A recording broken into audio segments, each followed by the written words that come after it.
Assalamualaikum warahmatullahi wabarakatuh.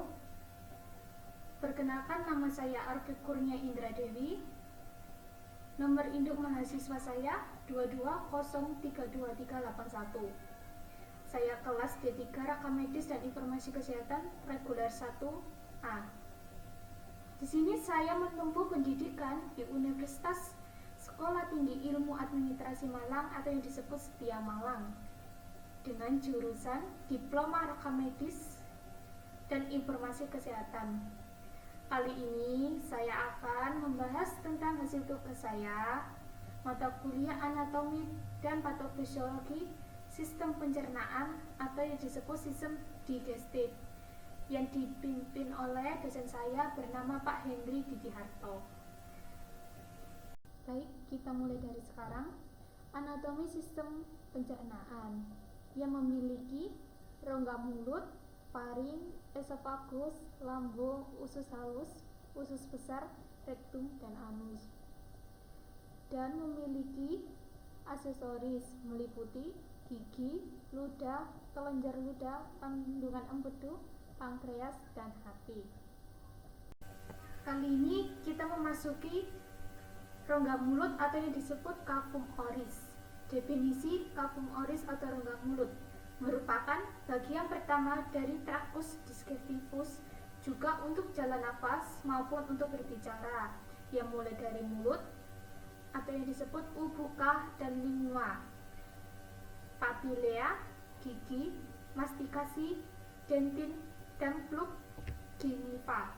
Itulah definisi dari rongga mulut cavum oris.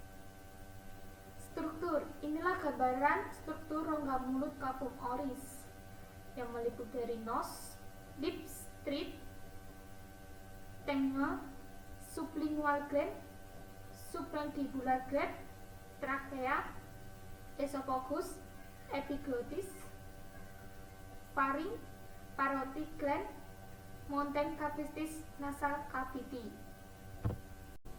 Baik, setelah kita melalui rongga mulut, kita melalui faring. Faring adalah suatu kantong virbuskuler yang bentuknya seperti corong, yang besar di bagian atas dan sempit di bagian bawah.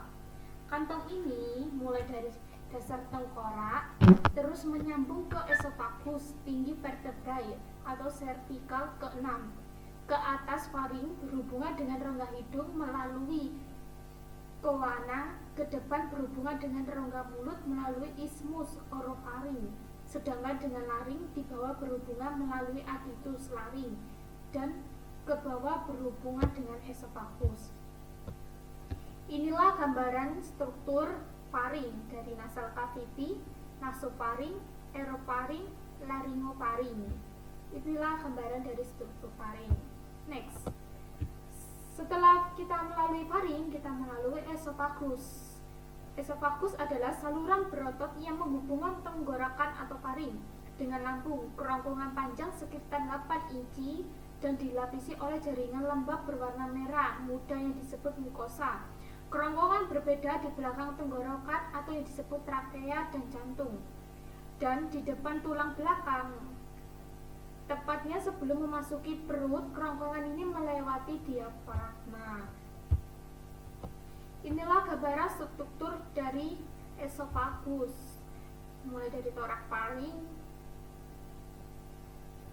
trachea, uber esophageal sphincter atau UES, esofagus, lower esophageal sphincter, stomach, diaphragm. Next. Sekarang kita melalui lambung atau yang disebut gaster. Lambung atau gaster berbentuk seperti huruf C dan merupakan pembesaran dari saluran pencernaan. Lambung terletak tepat di bawah diafragma pada daerah epigastrik, umbilikal, dan hipokardiak kiri di perut. Bagian superior lambung merupakan kelanjutan dari esofagus. Bagian inferior berdekatan dengan duodenum yang merupakan bagian awal dari usus halus.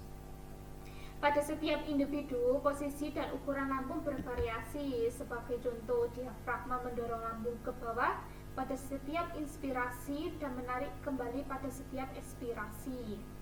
Jika lampu berada dalam keadaan kosong, bentuknya menyerupai sosis yang besar, tetapi lampu dapat merekam untuk menampung makanan dalam jumlah yang sangat besar.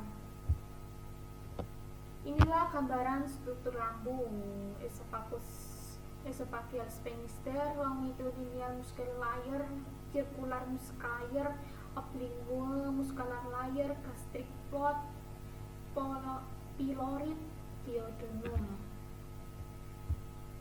Oke, next kita melalui intestinum tenum.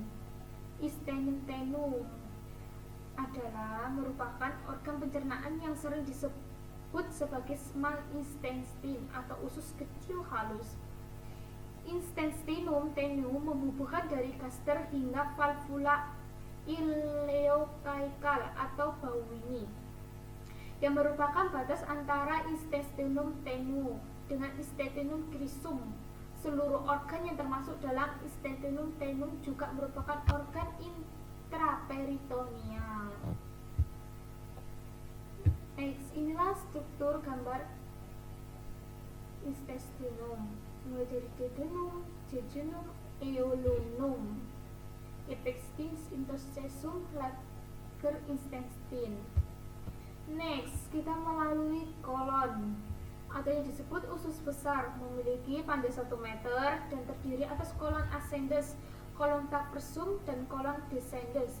Di antara intestinum tenum atau yang disebut usus halus dan intestinum crisum atau yang disebut usus besar terdapat cecum atau yang disebut usus buntu.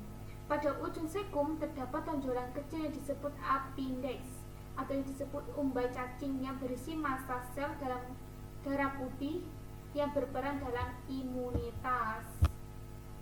Inilah struktur gambar ya, mulai dari ambidet, ascending colon, transversus colon, descending colon, dan rectum. Ini rectum. Kita melalui rectum. Rectum adalah sebuah ruangan yang berawal dari ujung usus besar atau setelah kolon sigmoid dan berakhir di anus. Organ ini berfungsi sebagai tempat penyimpanan sementara feses. Biasanya rektum ini kosong karena tinja disimpan di tempat yang lebih tinggi, yaitu pada kolon descendens. Jika kolon descendens penuh dan tinja masuk ke dalam rektum, maka timbul keinginan untuk buang air besar atau yang disebut BAB. Bagian rektum terdiri dari rectum sigmoid, junction, ampula dubur, cincin anorektal, dan artikel terkait. Inilah gambaran rektum dari kolon, sigmoid, dari rektum, sigmoid diskopit, dan anus. Definisi terakhir kita bagian anus. Anus merupakan lubang dari ujung saluran pencernaan di mana bahan limbah keluar dari tubuh. Sebagai anus terbentuk dari permukaan tubuh atau kulit, dan sebagian lainnya dari usus. Pembukaan dan penutup anus diatur oleh otot sphincter. Fases dibuang dari tubuh melalui proses defekasi atau buang air besar atau yang disebut BAB, yang merupakan fungsi utama anus. Bagian-bagian anus terdiri dari anal kanal, rektum, sphincter anal internal, sphincter anal eksternal, pastinentelin, dan kolom anal. Next, strukturnya ini gambaran bentuk dari anus. Ada rektum, ada endomen, internal sphincter muscular, external sphincter muscular, norma anavisorer. Oke. Dan di sini kita mempunyai organ tambahan ya, seperti aksesoris seperti gigi, lidah, kelenjar ludah, kandung empedu, pankreas, dan hati. Kita mulai dari gigi. Gigi atau yang disebut dens, arcus maxillaris atas, arcus mandibularis bawah. Gigi depan untuk menggigit dan merobek, gigi belakang untuk mengunyah dan menggiling. Gigi deciduous shading, primernya 20 gigi, permanennya 32 gigi. Gigi adalah bagian dalam tubuh manusia yang cukup rumit. Fungsi gigi tidak hanya untuk mengunyah dan mencerna makanan, tapi juga berperan penting dalam berbicara. Lidah. Lidah yang disebut dengan lingua, yaitu bagiannya papilla lingualis, circumfallata, papilla lingualis funciformis, tonsillitis lungalis. Ini bagian strukturnya: epiglotis, lingual tonsil, farmen sesum, palatin tonsil, palatopapillae, filiform papillae, fungiform papillae. Lidah adalah organ sebagai besar, terdiri dari otot dan dilapisi oleh jaringan lembab berwarna merah muda yang disebut dengan mukosa. Fungsi lidah yaitu membantu pada saat berbicara dan membolak-balikan makanan yang ada di dalam mulut, serta untuk memberi rasa pada segala sesuatu yang masuk ke dalam mulut. Next, kelenjar ludah. Kelenjar ludah yang disebut itu air liur. Ini parotid gland, dux, sublingual gland, submandibular gland, dan dux. Air liur atau kelenjar ludah adalah cairan bening yang diproduksi oleh kelenjar air liur, sebuah organ kecil di bagian dalam masing-masing sisi pipi, di bagian bawah lidah, dan di bawah rahang di bagian paling depan mulut. Kelenjar ludah memproduksi air liur sekitar 2-4 liter per hari. Fungsinya membantu proses pencernaan makanan, membersihkan dan melindungi mulut, mencegah dan kerusakan pada gusi.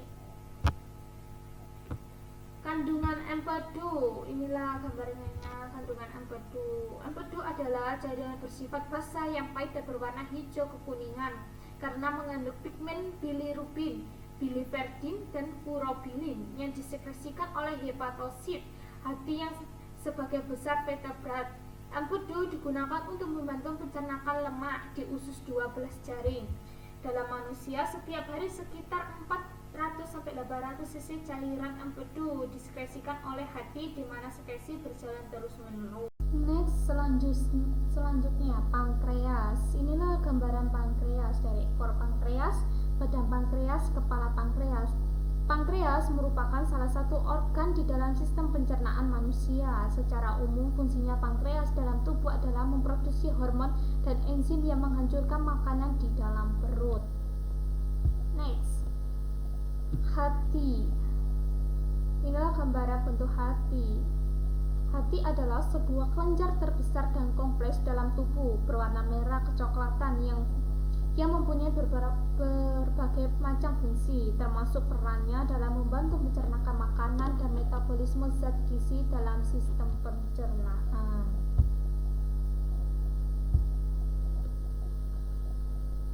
Itulah hasil tugas saya. Jika ada salah kata atau yang kurang, sebesar-besarnya mohon maaf sebesar-besarnya. Wassalamualaikum warahmatullahi wabarakatuh.